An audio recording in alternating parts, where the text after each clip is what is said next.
give you just a few minutes, Gary. Take your time.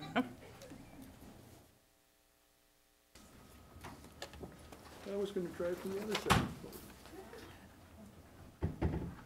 Welcome. Thank you very much for joining us this evening. This is the regular Cedar Rapids Community School District Board of Education meeting. Today is Monday, June 10th. We always appreciate those in attendance, and again, thank you for being here. First, I'd like to ask for an approval of the agenda. Can someone please read that for me? I move that the agenda of Monday, June 10, 2013 Board of Education meeting be approved as set forth, and that each item is considered ready for discussion and or action. Is there a second, please? Second. This is a roll call action. Director Rosenthal? Aye. Director Humbles? Aye. Director Anhalt? Aye. Director Westerkamp? Aye. Director Witt? Aye.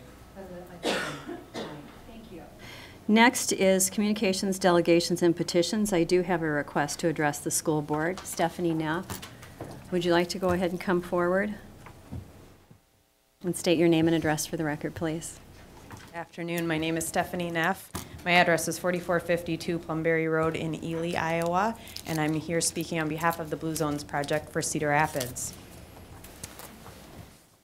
I wanted to thank you board members and Superintendent Benson for your support of the Blue Zones Project in Cedar Rapids. Today on your agenda you have the approval of a resolution in support of that, in support of the initiative.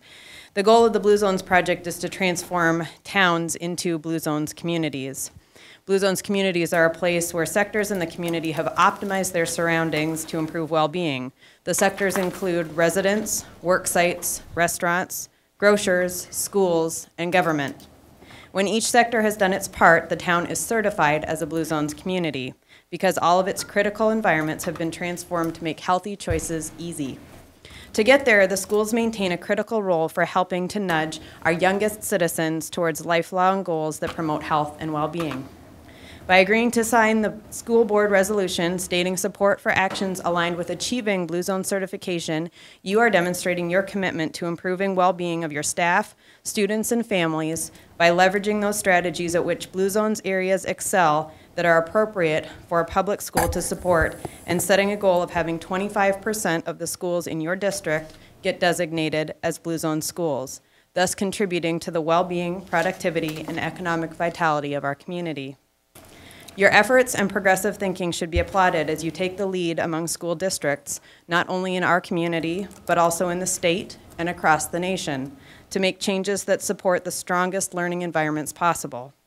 Healthways and the Blue Zones Project Cedar Rapids looks forward to working with you and providing whatever assistance is necessary to ensure your well-being goals are achieved. Thank you, Stephanie. Thank you. Next, I have Sue Pence, who is going to give us a foundation update.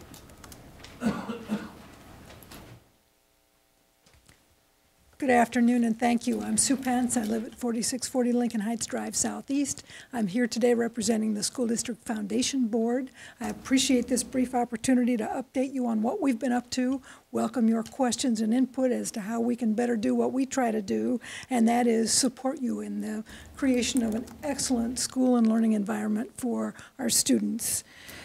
Since I last talked to you, we had the Lace Up for Learning event. It was May 11th. We had the biggest crowd we've ever had register in the past. It was 675 people this year. We raised about $10,000. We're real pleased and hope to continue that program as a way of spreading the word about what we do and helping people support us. We've given professional development grants to several of your faculty members. About $1,900 has been awarded in checks to various people in schools all across the district at all levels. We distributed about $16,000 in scholarships to seniors at the various senior recognition nights. That was fun for those of us who could attend. And we're getting ready for school project grants, again with help from the Giacoletto Foundation. We're going to be distributing about $65,000 to school projects all over the district. So we're real happy with what we've been able to accomplish, have lots more that we want to do. We're beginning to focus on the strategic plan that we put together last fall and helping to get our alumni program off the ground, which we're really looking forward to as a way of involving more people than ever before in what we do and stay in touch with the schools and how we can make it better for everybody. Thank Do you Sue. have any questions of me? Anybody? No, and we probably wouldn't, because this is a meeting that we hold in public, but it's not a public meeting for discussion. So I would suggest to board members, if you do have questions, to funnel those through to me, and then I'll pass them on to Sue, and we'll get them answered. But Great. thank you very much for the update. We appreciate the work that you're doing in the district, and I'm astonished at how much you've grown and the money that you've been able to raise. It makes a tremendous difference for our students and our staff, so thank you so much. It's our pleasure to. Thank you very much. Yep. Okay, next I have Superintendents Report. Thank you. The district hosted commencement exercises late last month. I was pleased to attend the 3 comprehensive high school graduations for Jefferson, Kennedy, and Washington high schools, as well as the graduation ceremonies for Metro and the Transition Center. At our comprehensive high schools, we graduated 1,050 graduates this year, so congratulations to all. Our graduations are being re-aired on the cable access through this next month. This week marks the 5-year anniversary of the historic floods. To commemorate this event, the city is partnering with KCRG to host a live event on Mays Island that invites organizations to share information about their experiences in dealing with the natural disaster. I will be representing the district and speaking about our response to locate and support over 1,800 affected students and in relocating our staff and services. The program will air on KCRG 9.2. Third, it was a lengthy session of the legislature, but the end result was the approval of a 2% allowable growth for school districts for fiscal year 14 and a 4% allowable growth for fiscal year 15. In addition, the legislative session's impact on local property taxes is now known. This is good news. The official tax rate for next year will be $15.48. This is considerably lower than the published worst-case scenario, which would have been resulted from a 0% allowable growth, which was $15.85. And that was discussed here at the board on several occasions. With this information, we're now working on completing the line item budget for fiscal year 14. Last, we have books that have arrived for the board. We're going to do a study on this. This was published by and written by Mark Edwards, I should say, Every Day, Every Child, and would encourage the board to read this. Mark is a consummate educator and presenter on technology-based education throughout the country. So we'll be looking into that. Great. Thank you very much. Board reports. Alan? To piggyback on what Dr. Benson said, the legislative session will be beginning again here soon. And as part of that, as we do each year, is the Iowa Association of School Boards is asking for us to get our priorities together from our district. And we did this at least the last 2 years I've been on the board. And so that'll be coming to you soon, and we'll go through that process of picking our priorities. Great. Alan, thank you for all your work this year as a liaison for us as our board representative. We had a lot of meetings. I know you spent many days in Des Moines, and we appreciate your efforts and your consistency in messaging. Mayor, you are very kind, but at the same time I should resign because the length of that session and the production that they got out of it, I must have been a hindrance than a help, so I might have to resign. Sorry, that resignation is not accepted. It was a trying year for sure. Any other board reports at this time? I have a couple things I just want to talk about. First of all, board elections are September 10th this year. There are 3 board positions that are open. I would encourage those who are interested in running, you need to take your papers out and file them by July 8th. And August sorry. 1st. Yep, you're right, August 1st.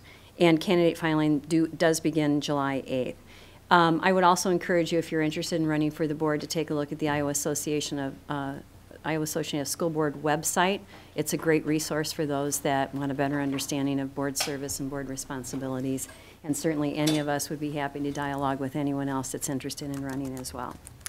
I also want to let everybody know that each month, Alan and I meet with Pat Shea from the City Council and Monica Vernon, and primarily our discussions are focusing on building neighborhoods and the neighborhoods in our school attendance areas that seem to need a little extra help. So we're communicating on a regular basis, and I think that that's very good. Wouldn't you agree, Alan? Yes, it's very informal, but at the same time, the things that we've discovered about walkability and kind of repopulating our neighborhoods is what we call it, is really a good effort, and I appreciate everyone's involvement. And we're talking about where sidewalks need to go in relation to that walkability, so it's just a good dialogue that we're having. Also, Dave and I are quarterly meeting with the city manager and the mayor and talking about some of the issues or concerns that any of us have about things that the city can help us with or things that the school district can help the city with. So I wanted to ensure people that we have good dialogue and a good foundation for continued improvement and good relations with our city. I also want to mention that a couple of years ago, with the conversation with PCI, St. Luke's, and Mercy, they started what's called a medical SHMID district, and SHMID stands for Self-Supporting Municipal Improvement District. And in doing that, what they did is they outlined a geographic area in the city that was approved by the council, and then they taxed themselves. And they use that money to do street improvements or landscapes or whatever they want to use that money for to improve that district. As a result, they also create a commission. I am serving on that commission. The geography area stops right at the McKinley property. So McKinley is not included in the medical SHMID district. Okay, so you might think it is because it's kind of odd that it's not. And I don't know how it got cut out, but we're happy that it did. But it certainly will have an impact on our school site, if you will. So we thought it was important, or the city thought it was important, that someone from the board be on that commission. I am serving in that capacity. I'm also serving in that capacity for Alliant. So if you have any questions about that area, I will share minutes from time to time. Right now, they're still in somewhat of a formative stage, so no big decisions have been made, but I'll certainly share them as they come about. And then lastly, Dave and I do sit on the Blue Zones Advisory Committee. We meet monthly with Stephanie Neff and some other folks that are on that advisory committee, and we think they're doing a good job and certainly a good direction for our community to go. Do you have any comments on that? No, Okay. we're moving forward. We have the resolution and think it's in good order. Yep. And we think we can actually accomplish the goals that they're requesting from us, and that's right, Rhoda? Okay, next is a public hearing. This will be for the 2013-2014 school calendar revision. And in your board packet, you will have read that we are taking Monday, January 20th, 2014, be designated as a staff professional development day, a non-student contact day, and no longer be used as a potential snow makeup day. I ask at this time if anyone would like to come before us from the public to comment. If not, that public comment period is closed, and I will ask the board for a voice vote. All those in favor of this recommendation, please indicate by saying aye. Aye. Aye. Those opposed, same sign. Okay. Next is a public hearing, and this is relates to a right-of-way easement area that we will be designating to Mount Mercy University. This will be for a utility easement, I believe. Yes. Okay, and I ask at this time if anyone from the public would like to address the board on that issue. Seeing none, that closes out that public hearing. You will see that on the consent agenda. Next is our consent agenda, and I ask the board at this time if anyone has any questions, comments, or would like to pull something for separate consideration. Yes. I have some questions about BA 13340. The consulting services is Gallup Incorporated on the consent. Okay. Jill, would you like to grab a microphone and answer Gary's questions? Gary? This is a renewal of an agreement that we have had with Gallup. I mean, this is an ongoing service that we've had for a number of years. Is that right, Joe? My question is just to get a little bit better understanding of our hiring processes and how we hire employees. How are these services used? Does everyone that makes an application to the district on a certified position, do they take the survey? That's correct. Every certified teacher applicant takes the survey. And how are the results in the survey used? It's just one factor in determining, along with interview, references. It's just one factor. We don't have a fail score, so to say. It's just one factor in determining eligibility for employment. Okay, so everyone that applies and would have this score, their scores that then are sent on to those that are reviewing the application. There's no elimination, there's no preliminary cut score or whatever, that they don't meet that score, their application is dead. Everybody's, it's just a process that goes through. That's correct. Okay. Any other questions, Gary? No. Okay. Anybody else have any other questions on any item in the consent agenda? If not, this is a roll call action due to a personnel report And also the and right sale of of way. property. Right. Director Humbles. Aye. Director Anhalt. Aye. Director Westerkamp. Aye. Director Witt. Aye. Director Rosenthal. President Meisterling. Aye. Thank you. Next, I'm going to turn this over to Dr. O'Malley. Dr. O'Malley. Thank you. To talk about the full release grant program at Grantwood AEA. Thank you, Director Meisterling, Chair, and the Board and Superintendent. It's my pleasure to be in front of you prior to Kim Owen's presentation. Kim needs no introduction. She's a Grantwood Regional Administrator. She's presented to the Board on numerous occasions, and she's also served as a member of the Superintendent's Cabinet. But this is an appropriate time for me to issue a public thank you to her and to Connie Star for their persistent and relentless efforts to work with the new Teacher Center to try to provide the Cedar Rapids Community School District with the opportunity to have induction on a weekly basis within classrooms. So for that, being a part of this consortium means that we're able to do some things with Grantwood that we would not be able to do by ourselves. So Kim and Connie, you have the floor, and you also have our thank you for the work that you have done to provide us opportunity to participate in this federal grant.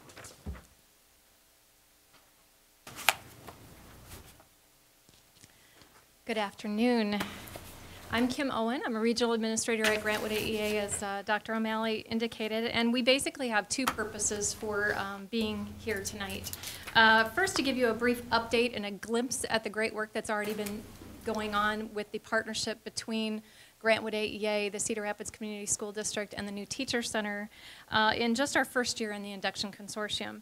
And second, to give you a preview of the exciting new expansion of this work with our recent federal Investing in Innovation, or what they call an I3 Federal Grant Award. So what I can share with you is that this program has made a difference and an impact on teaching and learning in your district with just the first year in the consortium, but I don't want you to take my word for it. Let's hear from some of your new teachers. Let's see if I can get this to work. There we go.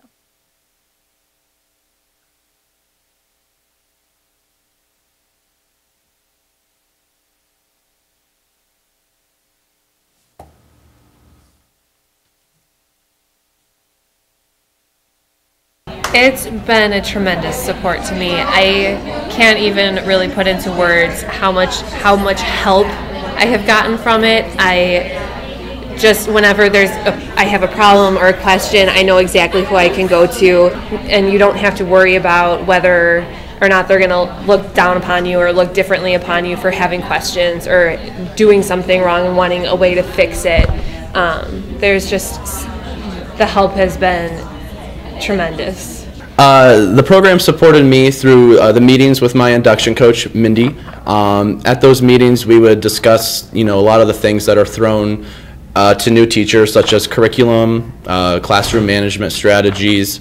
The most important part of those meetings, though, was the opportunity to reflect on what's going right and what might be going wrong. This program was consistent, and I allowed myself to tell her what I'm doing bad at the moment or what I need help with. And that was scary to do because I don't really want to tell people I'm doing something wrong. And Mindy was just very, very calm about everything, and she let me cry. She let me, told me it's okay. Even if I messed up a complete meeting and I needed her, and she helped me. So don't be afraid to mess up and open up or tell them what you need help with, because they are truly here to help. Those are just a few of the comments from the 33 new teachers that we had the privilege of serving and working with this year. But new teachers are not the only ones that see the benefits of the comprehensive induction program. Here are just a few of the comments we've received from your Cedar Rapids administrators. As soon as that comes back up. All right, there we go. Elementary principal, and I'm not sure you can read that from there, but just a few key points in there. Partnership, in which we're all meeting the needs of the teacher, resulting in better student learning outcomes. A middle school principal talking about how the focus on improvement has helped with formative assessment, self-reflection, and the teacher has grown in their use of instruction assessment and the PLC process. We're really keen on trying to connect everything. And then also a high school principal talking about the fact that there were 5 new teachers at their building this year, and it was this program was very valuable to that principal since they were not able to provide that intensive support that they'd like to. I'd also like to let you hear from one of our 2 induction coaches very briefly. Her name is Connie Star. She's actually a teacher in your district and a former instructional coach, and she's been one of our induction coaches this year. Good evening, everyone. As Kim said, I'm Connie Star, and I had the privilege to serve as one of the full release induction coaches this year.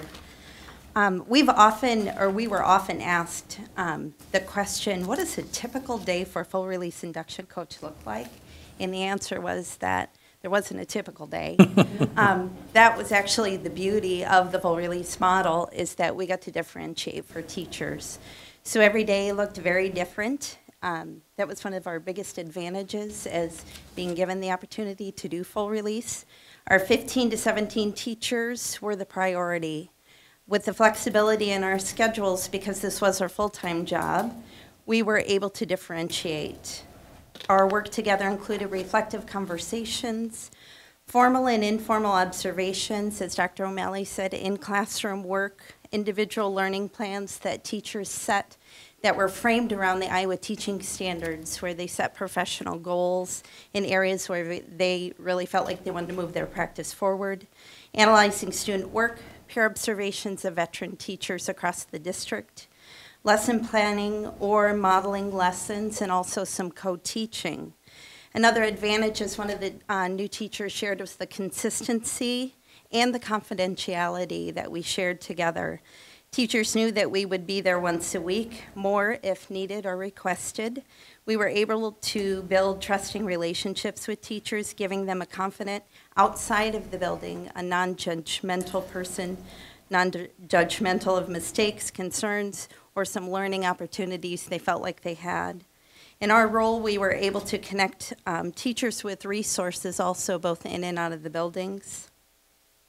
As Minnie and I reflected on some successes we felt like we had this year, we felt like the alignment with the Iowa teaching standards was a big success, and through those conversations with teachers, they were able to identify in what standard area they felt like they had successes and also wanted to grow their practice.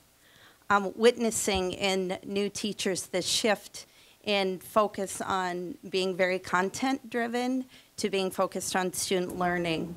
Increases in student achievement resulting from data-driven instruction. Helping teachers use the district SLEs as their curriculum in there and guiding them through planning for instruction and assessment. Building relationships with principals and other key staff members as we work to provide a wraparound support for our new teachers. An effective induction program, however, also needs to include training for the induction coaches. We were also given the opportunity for some extensive training through New Teacher Center at Grantwood AEA, which provided us with the tools and support that we needed to move our mentor practice forward so we could better support our teachers. Mindy wasn't able to be here tonight, but we both wanted to thank you all for giving us the unique opportunity to pioneer this very important work of coaching new teachers through the full release model. We have valued every meeting, every conversation, every challenge, and every celebration during the beginning phase of our journey with induction for our Cedar Rapids teachers. Kim Owen is going to share a little bit more about the I3 grant. Okay. Well, so you've heard a little bit about where we've been, and now we're going to talk a little bit about where we're going. After many years of partnering with the New Teacher Center, they decided to apply for a federal I3 grant and asked Grantwood AEA to join them in this application. In November, we were excited to learn that even though there were well over 700 applicants, our application was ranked the highest in the country. It is a 5-year grant that started this January, and we will be partnering with 2 other districts, the Chicago Public Schools and Broward County Public Schools in Florida, which is in the Fort Lauderdale area.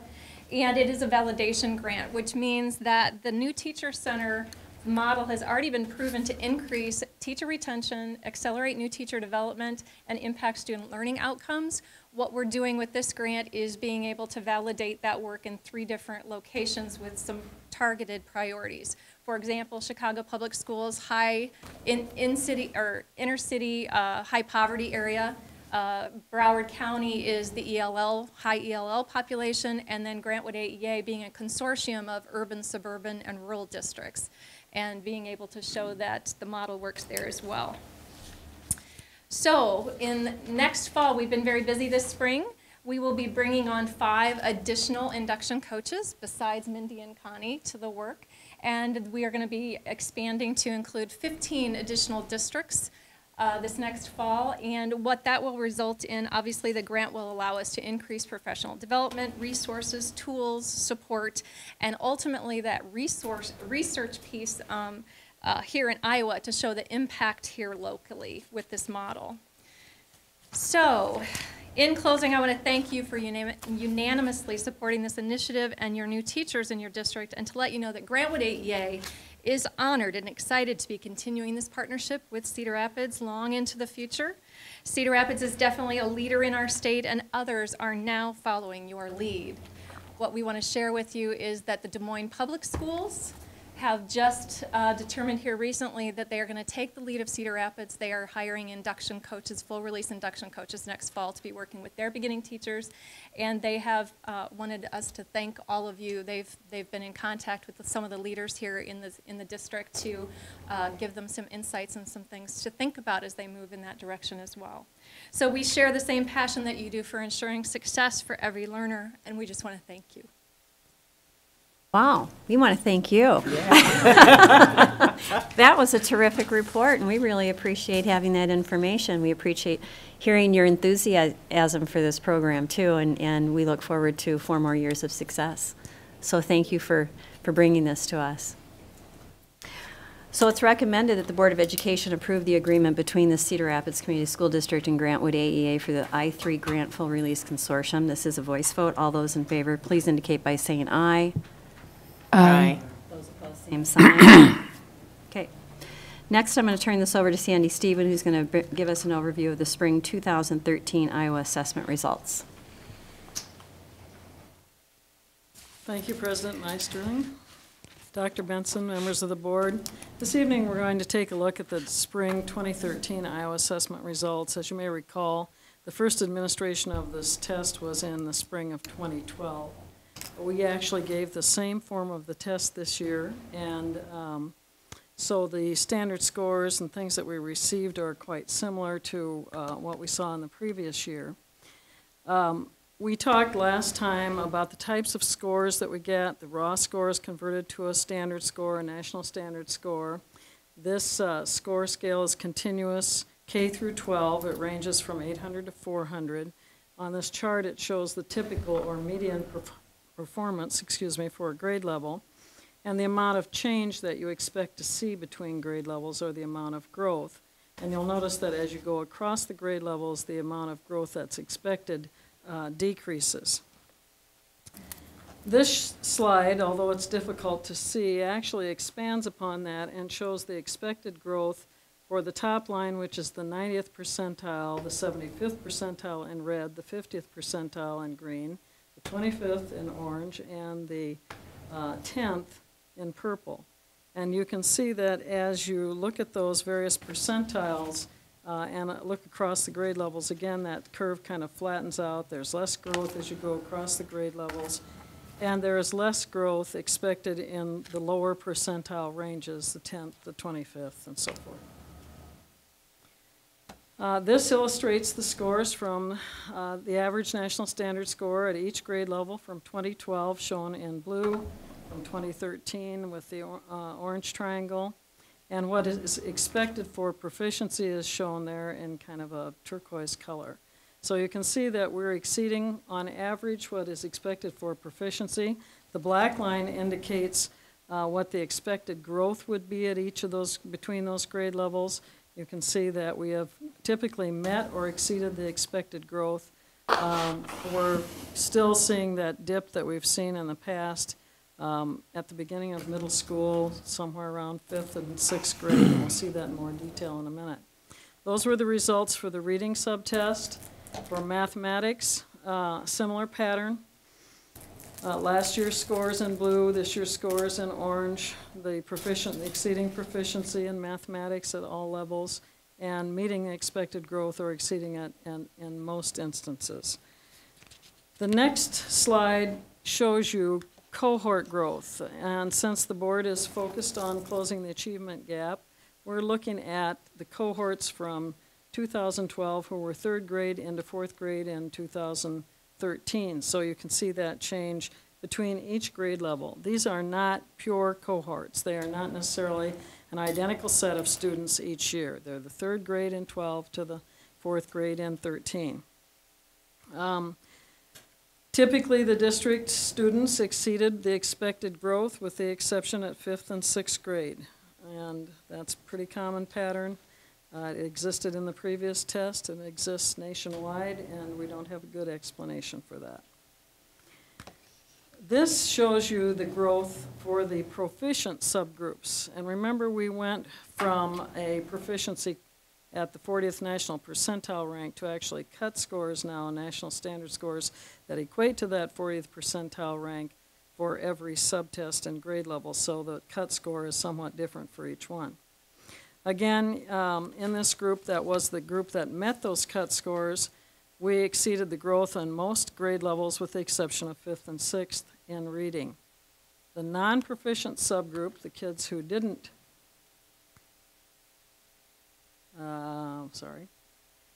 who didn't meet that cut score, let me go back one more, weren't quite as successful. While we showed growth that exceeded the expected growth, at which it would have to close the gap, in 4th and 5th, we did not see it in 6th and 7th. We saw it in 8th and 9th, but didn't see it in grades 10 and 11 in reading. To reach proficiency would require a significant increase in that standard score. And so you can see it's a formidable challenge to try to close the gap, but if you consistently exceed the expected growth across the grades, we're getting closer to having non-proficient students become proficient. This is the mathematics cohort group, and you can see that as a total, there were in most areas, most grade levels, we were exceeding the expected growth with the exception, in this case, of 4th grade, 6th grade, 8th grade, and 11th grade. Some of those were quite close, but weren't quite there. The proficient subgroup in mathematics, a little different picture. Kids in grades 4 through 7 didn't meet the expected growth in that proficient subgroup in mathematics, but did in grades 8 through 11. The non-proficient subgroup in mathematics, they met the growth there. In 4th grade, we had a little more success there at the elementary and upper elementary and middle school grades and meeting those with the exception of grade 5.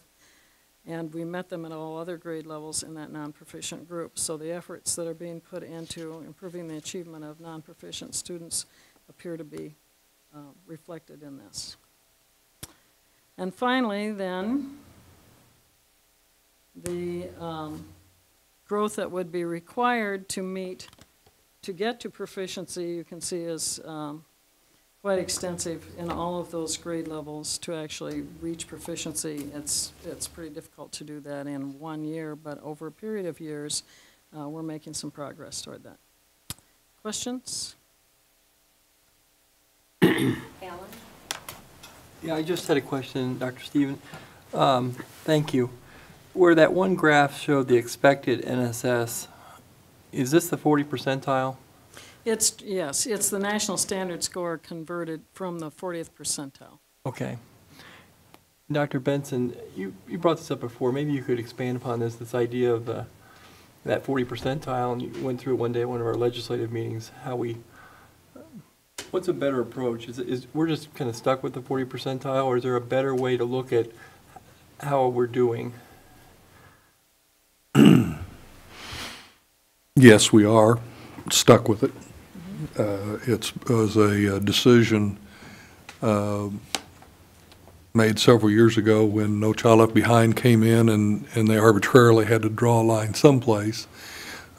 We believe the better approach is to use the growth model and see how our students do from the same student from 1 year to the next. We have encouraged the growth model as a part of our waiver application. However, there are some other issues that are bearing negatively on the state having a successful waiver from No Child Left Behind.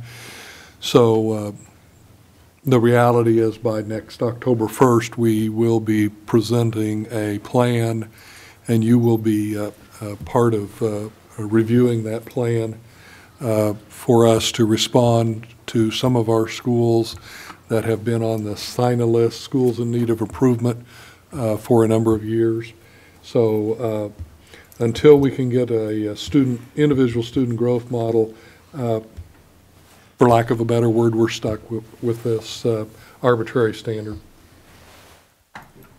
Gary? Along those lines, I think it's relevant that we pay attention to Senator Harkin's office just released this last week the reauthorization of the Elementary Secondary Education Act, No Child Left Behind, with the intent of trying to have that reauthorized before he were to leave office next year. And I believe the growth model, there's about 1,000 pages in the bill, so there's a lot of material to go through. But I believe the growth model is a key part of that. So as that progresses, I think it's behooves us to pay attention to it, to advocate for that, because it is a better model than what we currently have. Did you read all 1,000 pages? No. Not yet. Not yet. Keith? In regards to the math, we have adopted a new math program a few years ago. We were expecting to see some results there. They're not happening. What's next? What are we doing? Is it the growth model? Yeah.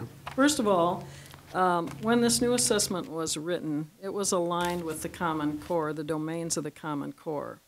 And the mathematics program that we had previously was not aligned with that. So we're adopting a new elementary math program that will be aligned with it, and I would let Mrs. Moss talk about that. But that's part of it. It's the alignment with that. And I gave you some additional information this year, some other reports that show the alignment and with the core and those domains and how our students are performing on specific aspects of that. So we can tell from that where the deficiencies are, what needs to be addressed. I think it's a little more descriptive in terms of the things that need to be done to improve the math program. But where we're focusing on low-performing kids in mathematics, we're getting some results. I should also say that in the Read 180 program, that those students in grades 7 and 8 showed significant growth that exceeded the expected growth. So if we implement these programs with integrity and fidelity the way they're intended to be implemented, we do see the results that the research shows behind those programs. Other questions or comments? I guess I'd have a secondary question of that, because I thought we got a new math program a few years ago that was doing a better job of aligning. So now I'm hearing aligning again. I can speak I just to that. need to get that expanded, because I think it's really important. Sure, everyday math was adopted 8 years ago. Time flies. And actually in that curriculum review process, we realized we wanted that to be on a 7-year cycle, which is recommended. However, last year when it was time to look at the use of new materials at the elementary level, we thought it would be prudent of us to go ahead and wait until that Iowa core alignment was better represented in the text by the textbook companies and by the companies that were sharing materials. When we looked at the materials last year, math curriculum facilitators, coaches, myself, we looked in there, the alignment with Iowa core was not there yet, or with the Common Core was not there yet. So over the past year, many of those materials have been enhanced and they are aligned with the core. We went through an extensive curriculum adoption process this year in mathematics at the elementary level, where all elementary teachers had access to look at the materials, 3 different materials. Some of the bigger components that we were looking at is the approach for differentiated instruction within the core, and then looking at the rigor and relevance. This is the first year at elementary that we implemented the Iowa core in the area of mathematics. It just came out, and we actually didn't have to do that till the 2014 year, but we did. Our curriculum facilitators and teachers got together and did that alignment, and so you will see things that used to be maybe at the 3rd grade level that are now taught at 2nd grade, and that's just one example, but the rigor is also much more in depth with the Iowa core, and so we are at the very beginning stages, once again, of that curriculum review process and implementing new materials. And those materials will be in classrooms, well, they'll be here over the summer, and our teachers are so dedicated that they will be in at those schools over in July and August looking at those materials.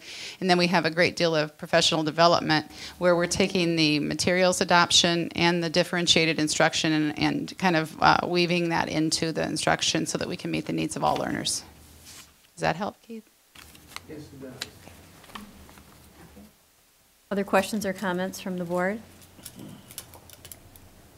Seeing none, we'll go ahead and move on. I'll turn this over to Dr. Benson and Steve Graham to talk about PEPL, Physical Plant and Equipment Levy. Yep.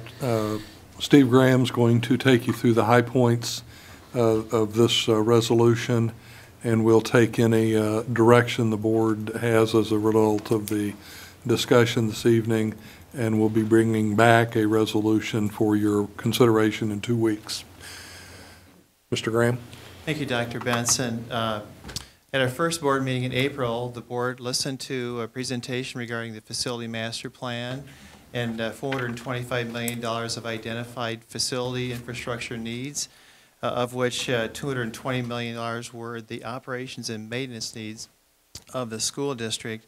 At our last board meeting in May, the second board meeting of May, we talked about the possibility of bringing a PEPL levy vote in September and to increase that from a current level of 67 cents to $1.34 to provide for additional resources towards a more fully funded operations and maintenance identified needs. And so tonight, in your board packet, this is strictly an informational item. we have the board resolution that you might see at the upcoming, the second meeting this month, the 24th of June. It's very stamped draft information only. But on page 3, there's a Proposition A. And rather than reading Proposition A, what I'm going to do is focus on 4 bullet points of the pertinent fact sheet to give you the elements of what this is really all about. So here they are. First of all, the request in this proposition would be to increase the levy from the current 67 cents to $1.34. That would drive an additional $3.5 million annually for a 10-year period. B, the PEPL could be funded with a combination of property tax and income surtax. This is new. Back in 2004, when the board had the ballot inserted and we had a successful passage of the 67-cent PEPL levy, there was no income surtax component. Now there is. And there is certainly a conversation regarding the less regressive nature of a surtax for those who are on fixed incomes who have owned their property. They might prefer that over a pure property tax proposition. So the ballot language, the resolution language, allows for an annual review of the revenue streams, including an income surtax component. C, the PEPL levy would be for 10 years. This is the maximum by law. It would begin on July the 1st of 15 and run through June the 30th of 2024. And finally, the PEPL levy would be used for any purposes that are authorized by law. Chapter 281 of the Iowa Administrative Code, and which we provided you previously, provides for a litany of purposes that the PEPL levy is used for. The current levy that we have now is used by, or has the authority under all Chapter 281 of the Iowa Administrative Code, and we've had in prior 10-year schoolhouse or PEPL levies also had the full authority of the Iowa Administrative Code behind us for us to be able to use, to use this for our brick and mortar needs. So I'm going to stop there and be happy to answer any questions that you may have. Questions? Comments? Keith? Well, my concern is your last statement, brick and mortar needs. And at the previous meeting, you talked about how we've diverted funds from brick and mortar into school buses, computers, et cetera, which I'm not critical of that. However, our brick and mortar needs are really, really expanding. And I'm wondering if there's a way we can earmark funds to say that this increase would be exclusively used for brick and mortar. And yet, I don't want to do that and then have the other part, you know, go to the other, we'll say soft goods, shorter-lived items, such as buses, computers, etc. But could you expand on that, what we can do to great see to it question. those funds go where we really, really need them? The beauty of the facility master plan process is that we have a plan right now. It's our $8.5 million operations and maintenance plan. It identifies specifically by building over a 10-year continuum how we're going to spend $8.5 million annually. And it does include an increase from $700,000 to $1 million annually in vehicle replacement. We have a fleet of school buses. We're replacing about 7 to 8 new school buses a year with a fleet of 105 to 110. At that rate, the average age of a vehicle school bus is approaching about 15 to 16 years. All right, think about that. The average age of your vehicles and how old your vehicles are. We need to increase and accelerate the purchase of new vehicles to reduce the average age of our fleet.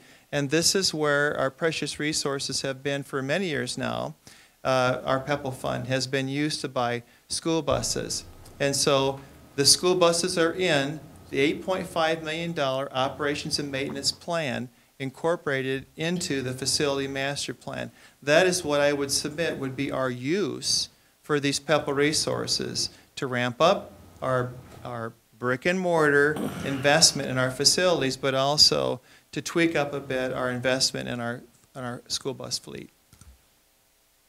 Ann? Yeah, just for clarification, do you mean the average age of when the bus gets replaced is 15 years? Because we don't have 30-year-old school buses out there, right? Yeah, you're absolutely right. That would be the oldest. Sorry, the average would be half of that amount. I'm sorry. So the average Yes. age of when the bus gets replaced is 15 years. Right. They are up about 15 years old, yes. Okay. We're 2013. There are some 90s that we're trading in for the new buses, so I stand corrected. Thank you. Other questions or comments? Okay, so Sorry, yes, yeah, Ann. I have another question. Do you, and I should have emailed this to you, but I didn't think of it. If you'd either answer it or you can email it to the board later, but do you know what our current replacement value of our whole school buildings, school plant, I'm not sure what you like to call it, but the collection of all of our property, what the replacement value is? Because there are some metrics of like how much should be invested in maintenance compared to the value of the facilities. And I just wondered how far off we currently are. No. I'll have to email you back on that one. I'd like to. Because they recommend anywhere from, some studies say 1.5%, others say 2 to 4%. So I just wondered kind of where we're at. So the question, what is the replacement What's value? the replacement value of, I mean, this money is generally used for school buildings. So the replacement value of all of our school buildings is X dollars. And that means we should, if it was simply $100,000, we should be spending between $2,000 and $4,000 a year.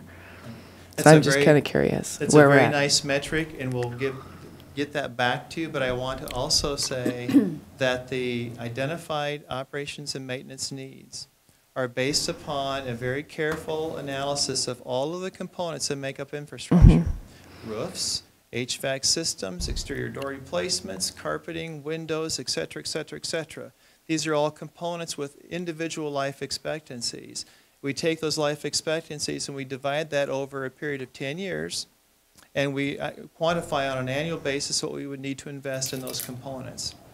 That is how the operations and maintenance plan has been derived. It's a very scientific method. And the method of looking at the overall replacement value of all facilities times a percentage, whether it be 1 or 2 or 3 or 4%, is a metric that gives you some It's just a rule of thumb. comparability. Yeah, it's just kind of a, thank you. So I think we would all agree. I'm sorry, Gary, do you have a question? I have a couple. I need a clarification again on the use of the Pebble. Are we talking about two separate things as far as this would not fund, or would it, the facility study that we just saw and reviewed, proposed for facility study? Does this look at funding that facility study part of this, or is this just the current operation and maintenance plan that we have in place? It does not fund the facility study. The SILA fund is used to fund the facility study. And yes, this is to fund the operations and maintenance plan, the $220 million defined set of maintenance and repair infrastructure needs. This PEB levy is to fund that. Okay. Does that answer your question? Yep. Yes, it does. The second is because the surtax, which is a new possibility of this, clarification, who is assessed that surtax? Because of the boundaries where the school district is separate from the boundaries of the Cedar Rapids community, per se. The school district is different boundaries. So is it those that are residing within the Cedar Rapids School District that are assessed the surtax? Or is it just the community? It is the personal incomes of those who reside within the school district boundaries. And I made an incorrect statement at our last board meeting, and I corrected that after I followed up. It does not include the incomes of our corporate or business within the school district. It is the personal incomes of those who reside within the school district. Just like on the Iowa tax forms now, you pay a surtax for instructional support levy, and that's on your state taxes. Thank you. Any other questions? Keith? This is a real simple approach. I'm looking at this. I would like to see us lay out what our annual needs are to maintain where we need to, but what we need to be spending on our buildings based upon, those dollars that are there. And it should also include our buses, our computers, and so on, that all come out of PEPL. And then what our real funding is for those that would come from PEPL and would come from Silo or any other source to get at what our shortfall is so we can really start addressing this problem, because I just see us sinking further and further behind. And we have, and I'll restate what we've presented to the Board of Education previously on that very question, Director Westerkamp. We have an $8.5 million O&M plan against identified needs of $22 million a year. Times 10, $220 million identified O&M facility needs. I want to be very clear that this will go a long way to improving where we're at. It's going to accelerate our ability to do these very important maintenance projects of our infrastructure, but it is not going to fully fund our identified operations and maintenance needs of the school district. The maximum allowed levy rate is $1.34. That drives an additional $3.5 million. That is the maximum under the voter-approved PEPL, which is a simple majority vote, 50% plus one. Beyond that, it would take a bond issue to go beyond that. And you know, that's not what I'm getting at, but I think that it needs to be laid out very simply. This is what our needs are, this is what we're getting, this is our shortfall annually, and it's a cancer that is just growing. That's the problem that we have. And, you know, whether we have to look at a bond issue or not, we can't continue to let our buildings go. You know, in my term on the school district, this is one of the first times I've had people contact me about leaking roofs in elementaries.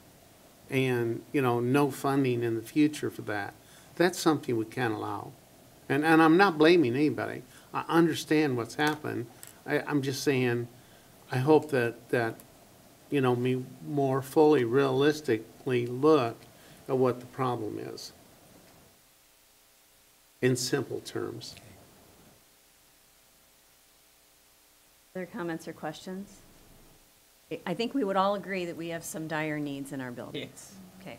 So I think you're looking for some direction from the board. Is that true? Yes. So are we looking at, first of all, I think are we all in agreement that we need to raise the PEPL rate? Yes. No, so there's some direction there. Are we looking at a 10-year term? Yeah. Okay. Yes. In a 10-year term. Are we looking at maximizing the opportunity for the surtax to be a part of the funding? I think that's something that we vote on annually, right? That's not part of the But if you ballot don't issue. include it in the resolution, you don't have the option Oh, so we'd put it in the resolution that it would be an option to use the surtax. annually. That's right. We vote on it during the budget Would process. vote on that annually. When you set the budget. That's right. Need more direction? No, we're good. Okay. Thank you. Thank you. Thank you. And this may, at some point in time, lead to a conversation regarding a bond referendum. Yep. We need to pay attention to this. Next, we're going to look at the policy manual. Thank you, Steve. I'm sorry, I didn't say thank you. I know that you've spent a lot of time and work on this. I know that all your committee members have too, and bringing this information to us, and we very much appreciate it. We also appreciate the opportunity for our community members to understand the needs of our buildings. That will help us as we move forward. Now I'll turn this over to Laurel and Dave on the policy manual review and revision.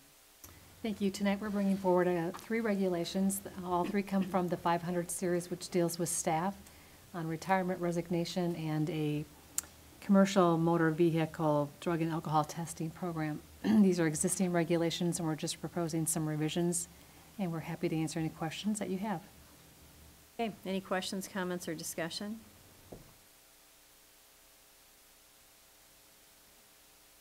Seeing none, I think Alan's already addressed the legislative platform for 2014, and we will look forward to an upcoming meeting where we will discuss that and then choose our priorities. Is that correct, Alan?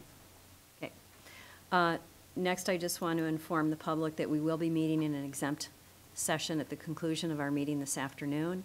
This will be for the purposes of discussing bargaining strategy and negotiations for union and non-union employees. Exempt meetings are not subject to the open meetings law. Next, I'm going to turn this over to Jill. Oh, yeah, Jill, terms and conditions of employment for the Cedar Rapids Education Association. Thank you.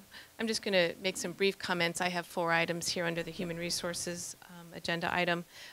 One is the recommendation for a new teacher contract and the issuance of teaching contracts as a result, and also for the service employees who represent our custodial and grounds department, and a stipulation of substitute teacher pay are on the Human Resource Report. I'd just like to say, starting with the teachers, that we appreciated a successful bargaining year. We have settled below trend in the state, and I would like to commend our Teachers Association for recognizing the needs of the district and providing some of the things they did in the settlement this year. Same with the custodial and grounds department. I know that they're settling a little below what we want in terms of their insurance, and we appreciate their efforts. So it's recommended that the board approve the 13-14 terms and conditions of employment for the Cedar Rapids Education Association. This is a roll call action.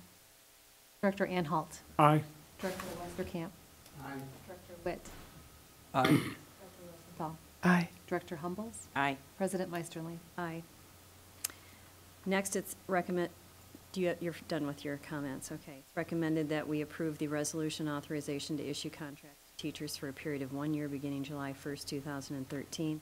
This is also a roll call action. Director Westerkamp. Aye. Director Witt. Aye. Director Rosenthal. Aye. Director Humbles. Aye. Director Anhalt. Aye. President Meisterling. Aye. You know, just give me a second. For some reason, my computer did catching up with you.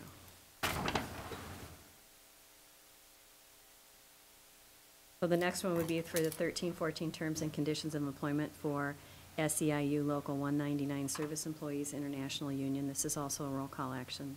Director Witt. Aye. Director Rosenthal. Aye. Director Humbles. Aye. Director Anhalt. Aye. Director Westerkamp. Aye. President Meisterling. Aye. I'm getting there.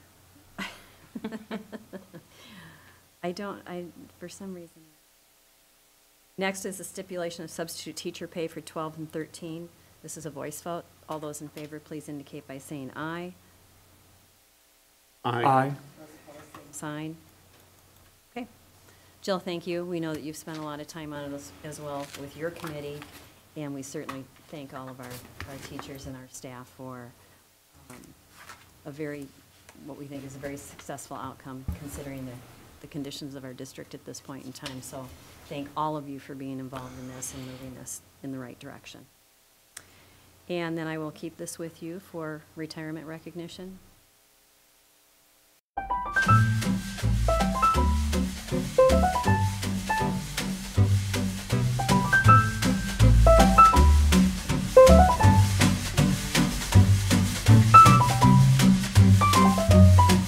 Good evening.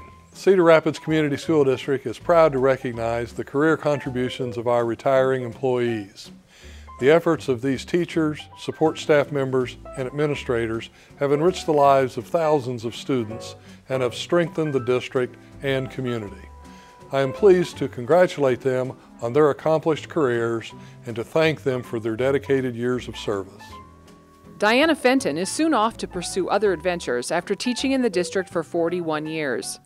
She began her career at Nixon, teaching a combined first, second, and third grade class, and has been a Coolidge Cougar since 1987, teaching second grade and kindergarten.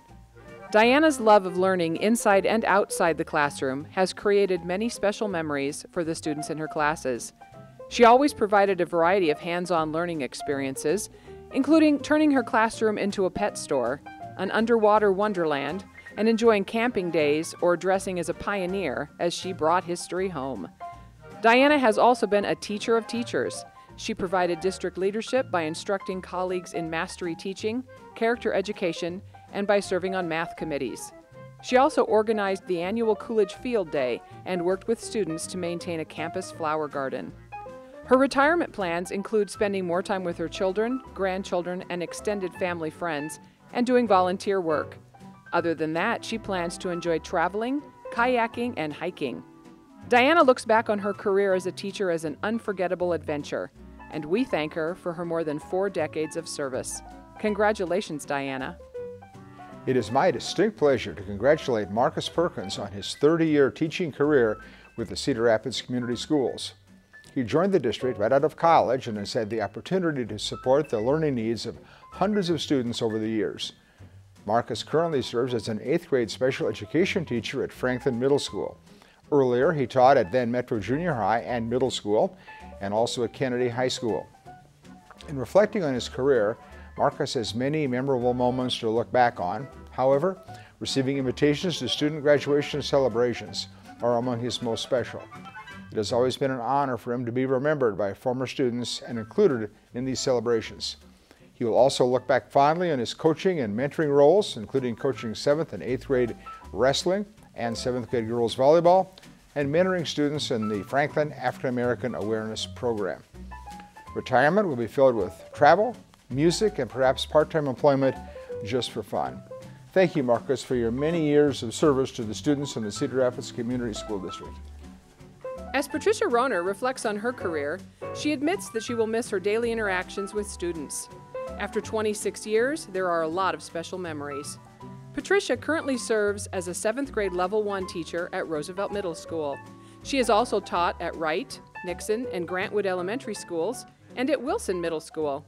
Before coming to Cedar Rapids, she served as a behavior disabilities teacher through AEA 7.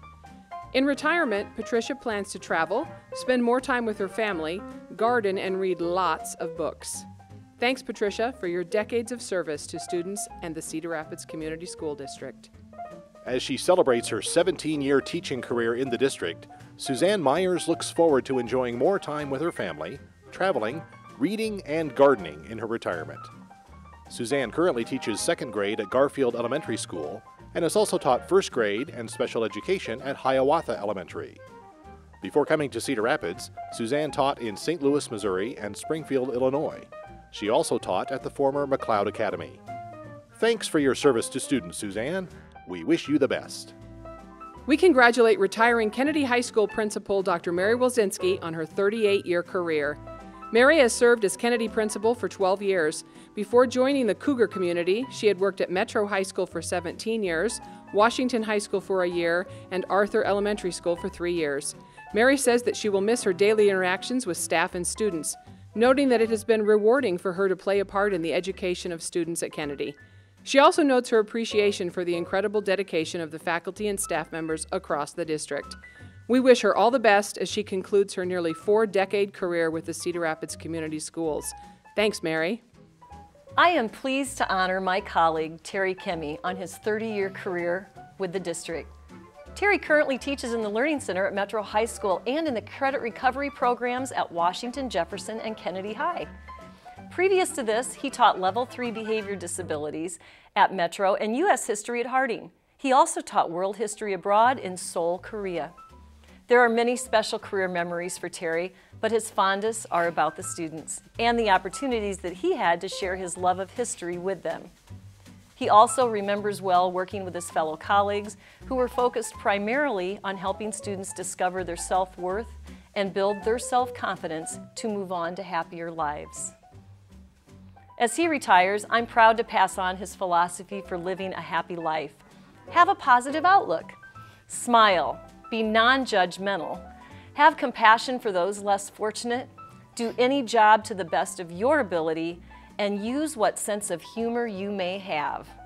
In retirement, Terry and his wife, who also is retiring this year, will enjoy slowing down to do what they both love: reading, gardening, traveling, and volunteering. There is also a good chance that he may fill in as a substitute teacher now and then as well. Congratulations, Terry, on your retirement. Thank you for all that you have done for students. During her 28-year career as a special education teacher in the district, Brenda Hack has come to appreciate a valuable life lesson. You never know who you will make a difference for. She tells of a time when, while grocery shopping, she encountered the store manager and realized he was a former student. They chatted and he caught her up on his life since high school. Then he shared something special, that she had been his favorite teacher in high school. He explained that, although school was challenging for him, he always knew that he would get the help and support he needed to be successful from her. He thanked her for helping make it possible for him to graduate and be employed. Brenda currently serves as Special Education Department Chair at Kennedy High School, where she teaches Level 1 Special Ed. She previously taught Special Ed at Wilson Middle School and in the Linn-Mar District. In retirement, you'll find her teaching yoga, traveling, kayaking, and being involved in numerous creative endeavors. Thanks for your many years of service to students, Brenda. Enjoy all the many special moments still to come. Barb Peterson has long delighted in being able to teach a curriculum that is richly infused with hands-on activities. As a middle school teacher, she had plenty of opportunity. Barb is retiring after an 18-year career in the district. She has taught at Wilson and Franklin, and most recently served as the Wellness Consumer Science teacher at Harding Middle School. Seeing students with eager smiles as they come to class and knowing that they will be learning by doing made each day fun and exciting for her. In retirement, she and her husband will relocate to southeast Minnesota where he will work. She hopes to find a teaching position in the area that is as rewarding as the years she spent in the Cedar Rapids Community Schools.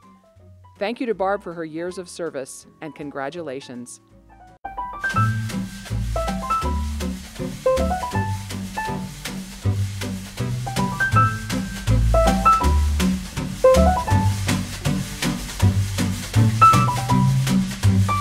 They will be missed. Obviously, we've got a lot of experience coming out the door, so we appreciate all the work that they've done in our district, and I'm sure that they've touched the lives of many, many students, as well as their parents. We stand adjourned this evening. Thank you for coming.